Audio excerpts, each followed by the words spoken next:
मित्र संकट में है तो वहां तुम्हारा ज्येष्ठ भी संकट में है अर्जुन। और निर्णय तुम्हारा है, अपने ज्येष्ठ के प्राण बचाओ या उसके दम घुटने की प्रतीक्षा करो। सेनापति कर्ण, तेरी रक्षा करो।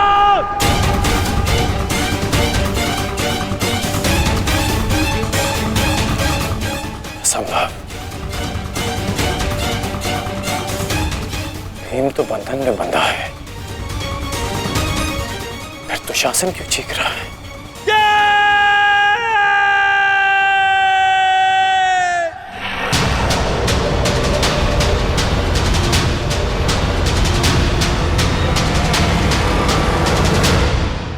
तुम ये सोच रहे हो ना कर्ण कि विकोदर भीम तुम्हारी पाश से कैसे निकल गए?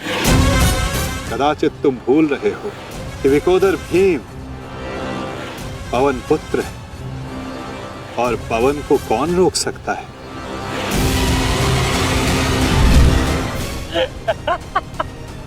वाह रे वाह कुंती पुत्र हो, पवन पुत्र। बस इतना ही बल है तुमने। बुलाओ बुलाओ अपने भाइयों को यहाँ।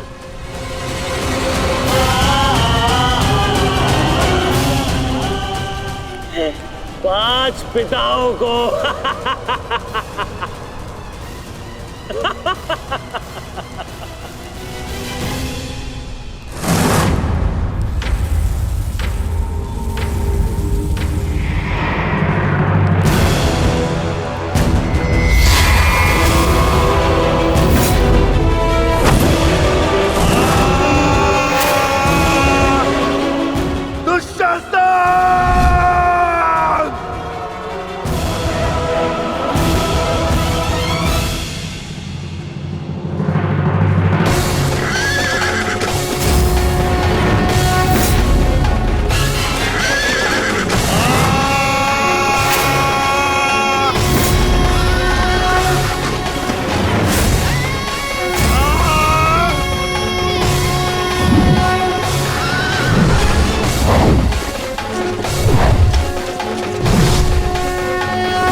क्या कहा था तुमने? आज फिर से पांचाली का वस्त्रण करेगा। मैं आज और इसी क्षण तुम्हारे प्राण हर लूंगा, घृणित दुशासन।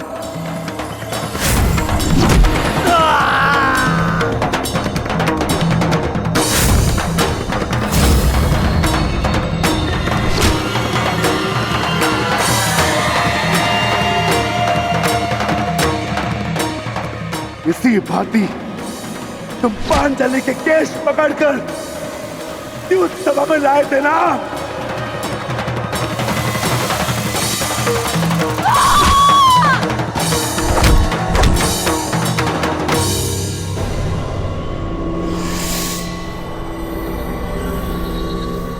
बुला दुशासन, बुला बुला अपने उस ज्येष्ठ भ्राता को जिसके कारण आज तेरी यह दशा हुई है। बुलाओ अपने 98 भाइयों को जो तेरे कारण और तेरे ज्येष्ठ के कारण धरती और नरक के मार्ग में फंसे हैं। बुला दुशासन, बुला। आज तो तू बुला। तुझको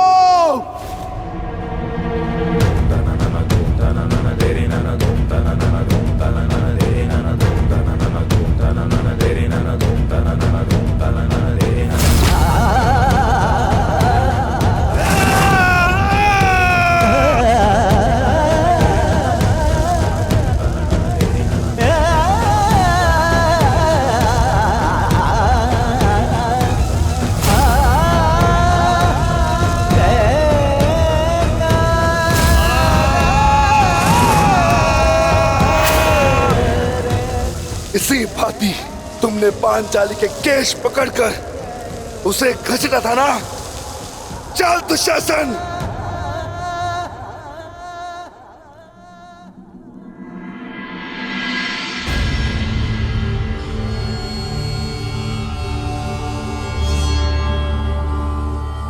प्रणिपात माता।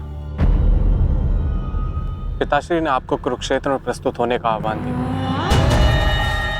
आशा करती हूँ वृकोदर, युद्ध समाप्त होने के पश्चात आपकी पत्नी पुनः अपने केश बांध सकेगी। मुझे विश्वास है पांचाली, इस आने वाले युद्ध में मैं वृकोदर भीम उस दुशासन की छाती फाड़कर उसके छाती के लहू से तुम्हारे केश सींच पाऊंगा।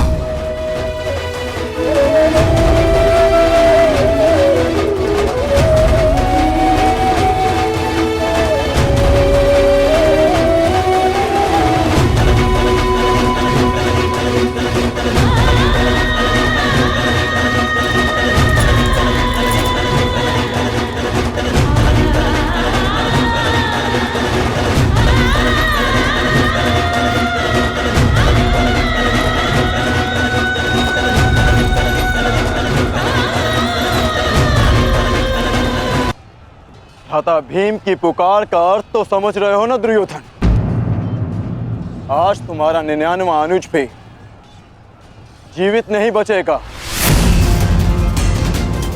जिस प्रकार उस युद्ध सभा में हम कुछ ना करने के लिए विवश थे, आज उसी प्रकार तुम अपने अनुज की रक्षा ना करने के लिए विवश हो। विवशता क्या होती है उसका भान आज होगा तुम्हें। तुम्हारा अंत करने से पूर्व तुम्हें तुम्हारे किए कुकर्मों का भान कराना आवश्यक है दुर्योधन। हम तो उस दिन विवश थे, किंतु मैं तुम्हें एक अवसर देता हूं। सूर्य अस्त होने में अभी 2 घड़ी शेष हैं और तुम्हारे अनुज के पास भी।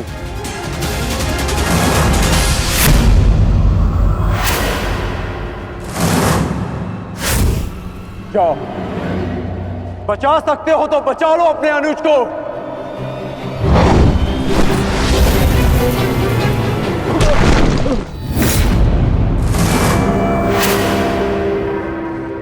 जाओ दुर्योधन, दौड़ाओ अपना रथ और बचा लो दुशासन के प्राण। कर चलो।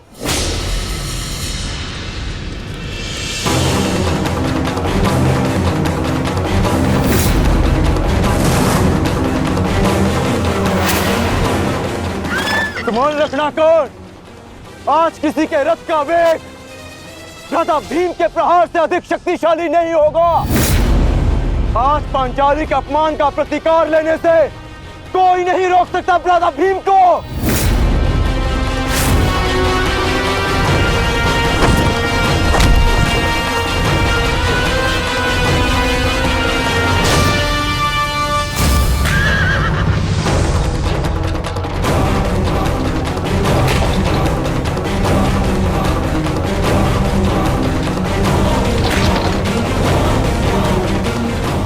शीघ्रता करो मित्र।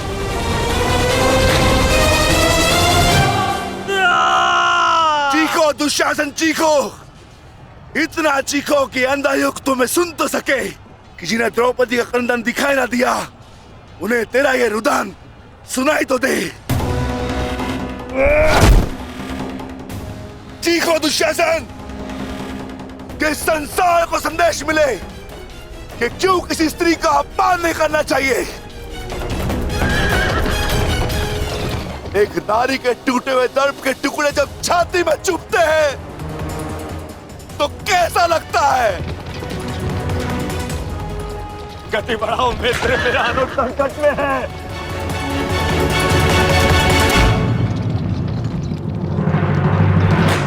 इस बाएं हाथ से तुमने द्रौपदी के केश पकड़े थे ना, स्मरण है ना नीच।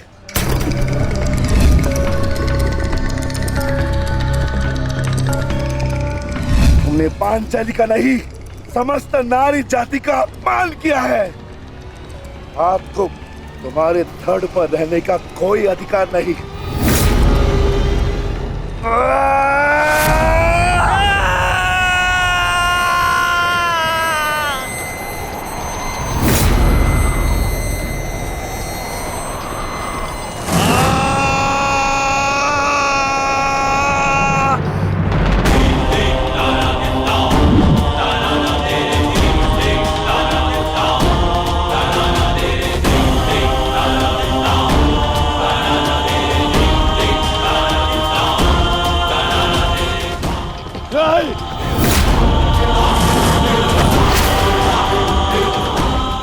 इसी दाएं हाथ से तुमने द्रौपदी का चीर पकड़कर खींचा था ना।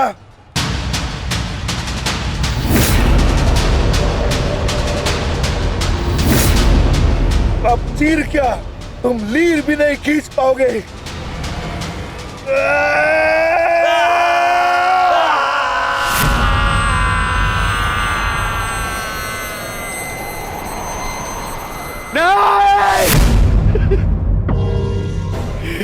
बस करो संजय, बस करो, मुझे कुछ और नहीं सुनना। दुशासन!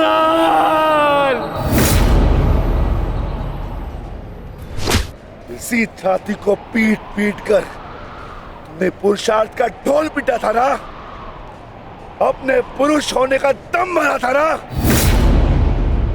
अब मैं पीटता हूं तुम्हारी छाती।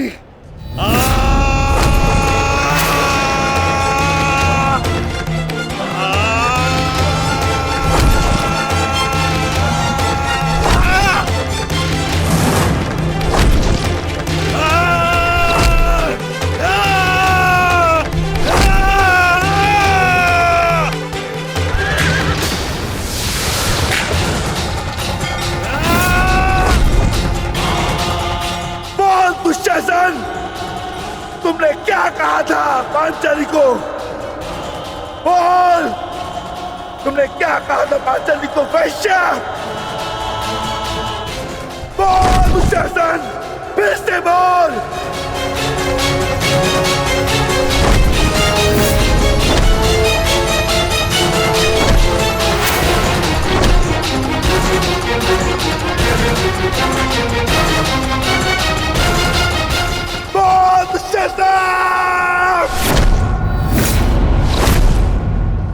बोल दुशासन, बोल।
मैं पांडुपुत्र था,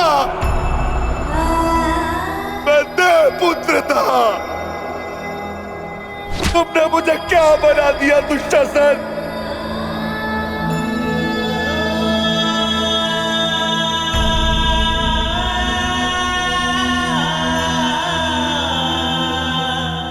तुमने मुझे पशु बना दिया, तुमने मुझे एक राक्षस बना दिया।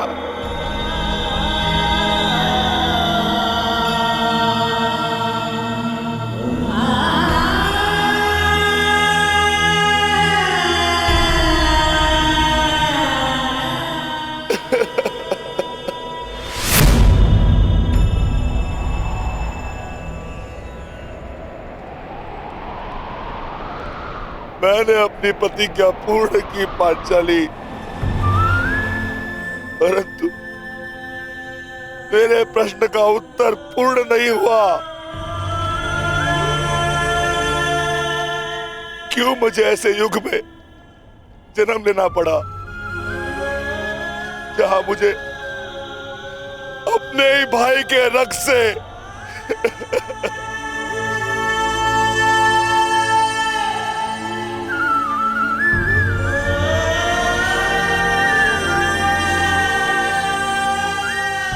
ऐसा क्यों हुआ पांचाली? ऐसा क्यों हुआ?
देख रहे हो युवराज दुर्योधन,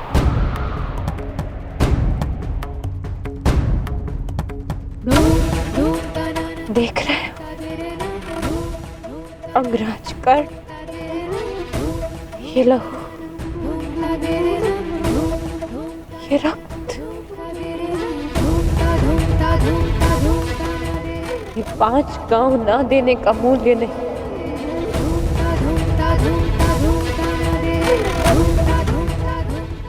ये पंचभूत से बनी सृष्टि के सबसे बड़े सृजन, स्त्री के अपमान, उसे अपना देने का मूल्य।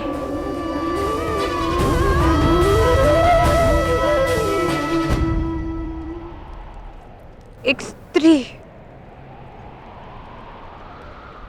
एक माता, एक पत्नी का जब जब अपमान होगा,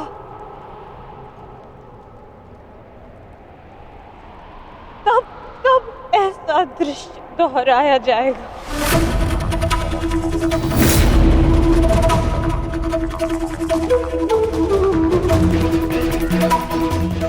तब तब ऐसा दृश्य दोहराया जाएगा दुर्योधन।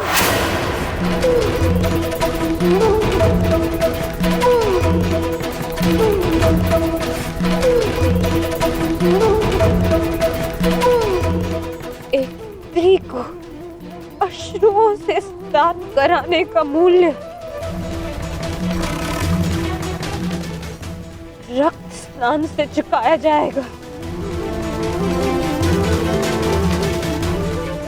आज मेरी पीड़ा कम नहीं हुई है,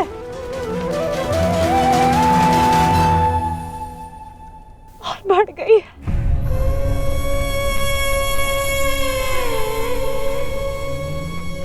इस संसार में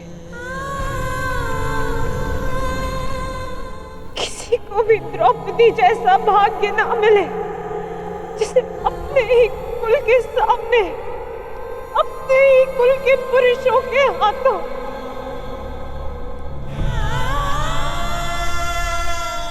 अपमान सहना पड़ा और अपने ही कुल के वंशजों के रक्त से स्नान करना पड़ा।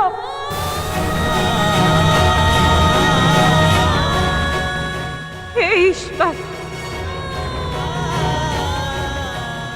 इस संसार में किसी को भी द्रौपदी बनाकर जन्म मत देना।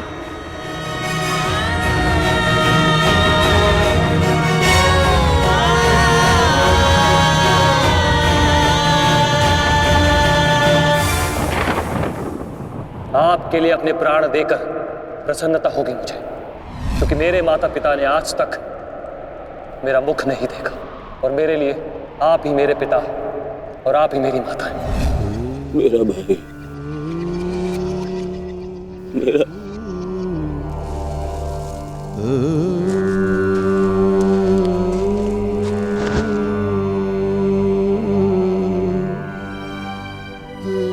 दुशासन,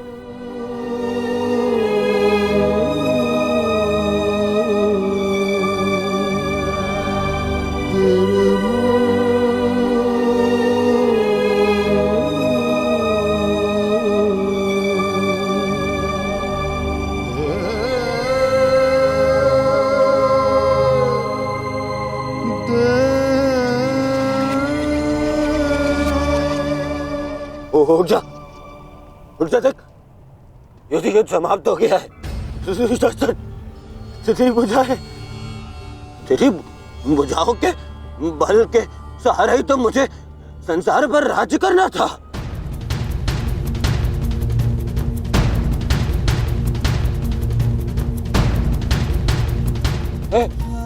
हे दुशासन, मेरा अनुज नहीं, तेरी आंखें का तू अनुज, मुझे यूं अंधकार में छोड़कर मत जान। अनुज, मैं हमारे पिता के भांति अंधा हो जाऊंगा, अंधा हो जाऊंगा। चलो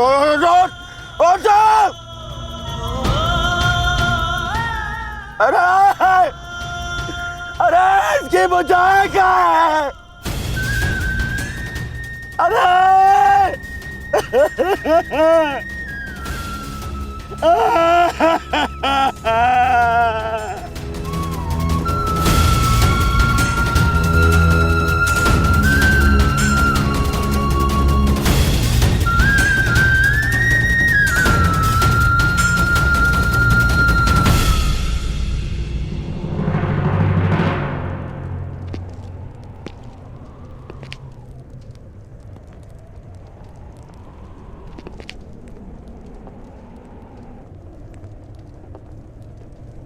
कदाचित तुमने अपने अनुज दुशासन की भुजाओं के बल से ये संसार जीतना चाहा होता दुर्योधन। नारायणं नमस्कृत्य नरं चैव तो आज सारा संसार तुम्हारा दास होता, किंतु नहीं, तुमने इसकी भुजाओं के बल से एक स्त्री का वस्त्र हरण करना चाहा दुर्योधन। कदाचित तुमने इसकी दुर्जयता के बल से तीनों लोकों पर शासन करना चाहा होता दुर्योधन, तो आज तुम्हें वो भी मिल जाता, परंतु नहीं, तुमने ऐसा नहीं किया दुर्योधन। तुमने अपने अनुज दुशासन के मन में कुटिलता और कुचक्र का षड्यंत्र रच दिया। कदाचित तुमने अपने नेत्रों को उचित मार्ग दिखाया होता दुर्योधन, परंतु तुमने अपनी उन आंखों से महाविनाश का स्वप्न देखा।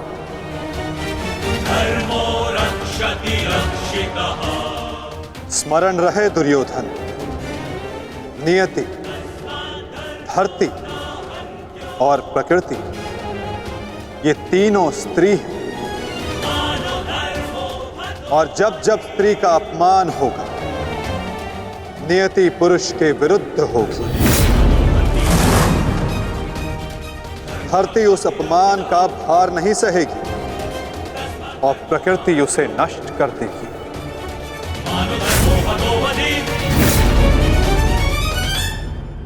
क्यों खेला तुमने जुआ दुर्योधन?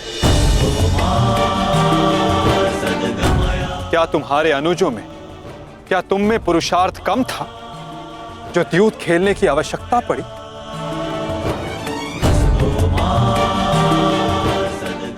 इसी द्यूत के कारण एक स्त्री पहले अपने ही अश्रों में नहाती है और अब अपनों के ही रक्त से।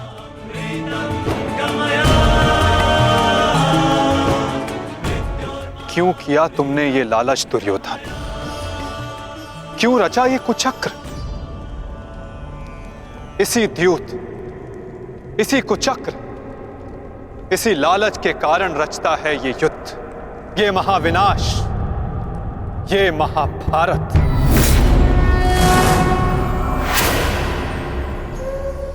क्यों आज एक भ्राता को अपने ही अनुज के रक्त को पीना पड़ा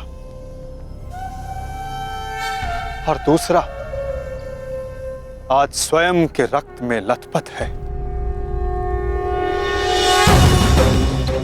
स्मरण रहे, जो हाथ स्त्री की लाज, उसके मान के रक्षण के लिए, यदि वो हाथ स्त्री की लाज उतारने का दुस्साहस करेंगे, उसका मान भंग करने का दुस्साहस करेंगे, तो उन हाथों को धड़ से अलग कर दिया जाएगा।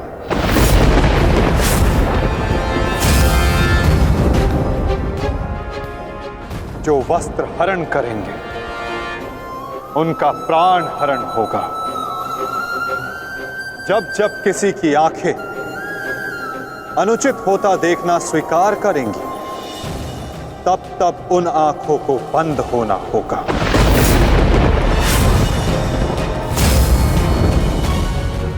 यही नियति है, यही प्रारब्ध है और यही है इस महाभारत का कारण और निवारण।